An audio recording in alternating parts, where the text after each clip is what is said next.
Hello and welcome to today's teaching. My name is Obi Juliet and I'm going to be teaching us on how to create a pivot chart and pivot table. Now, we're going to be using this clean superstore data set to make the visualization that will help improve our decision making. Now, what is visualization? Visualization is the graphical representation of information and data by using elements like charts, graphs, and maps. Now, this data set is like a story that asks so many questions, and in these questions, we can get the answers from the stories. Do we understand that? This visualization, this data set is like a story, and inside the stories, you can have so many questions, but in these stories, also, you can get your answers. That is what this data set is all about. Now, let's try to create our pivot tables and pivot charts. How is that done? We go to insert. You see under these tables, you see pivot table and you see recommended pivot table. And the recommended pivot table are recommendations of what it thinks, of what this data set thinks you might need, like the solutions of what it feels you might need. Let's click on it so that you understand. Now you can see different recommendations: sum of profit by state, sum of profits by region, different recommendations. These recommendations is saying these are possible solutions you can get from this data set. So depending on what you want to on what on the solution you're looking for, you can click on anyone and start working with it. But I don't want that. I want us to create a new pivot table. So how do we do that? We go to insert, go to pivot table, click from table range, and it takes us to this place.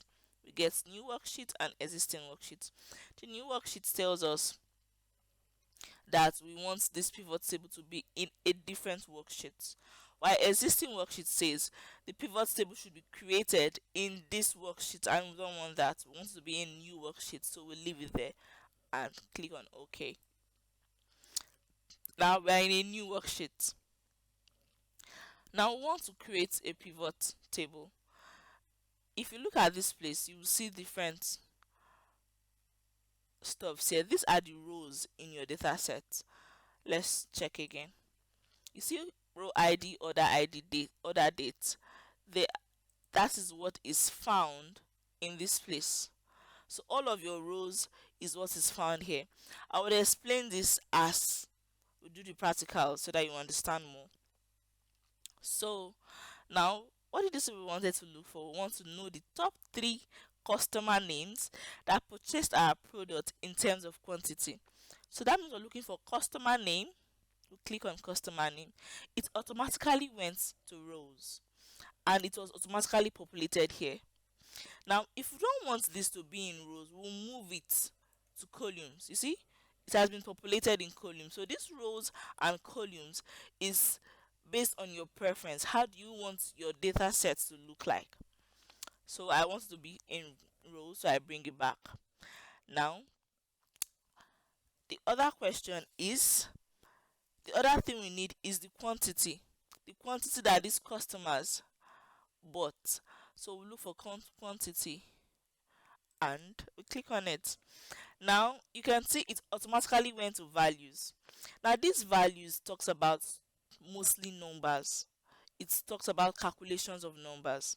In these values you can do sum, average, mostly all kind of calculations. Let's see what we can do with it. I click this down button and then click on value feed setting, and you can see all of the things you can do with these values: product count, average, max, and all of it.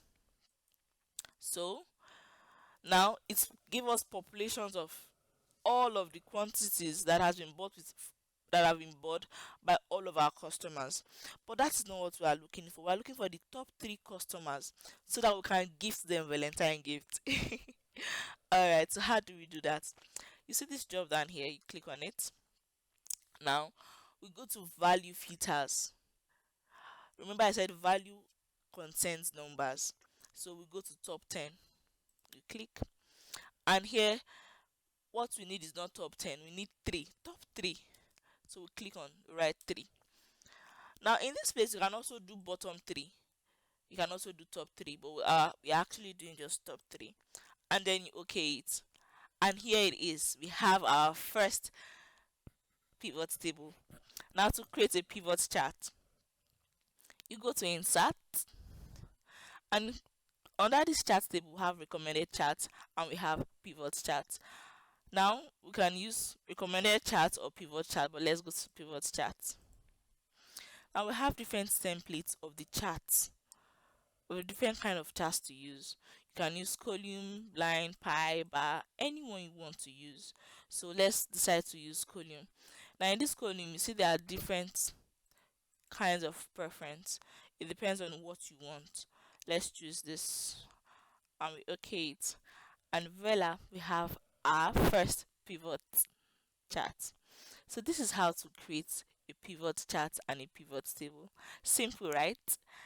Thank you so much for your time and do have a great day. Bye for now.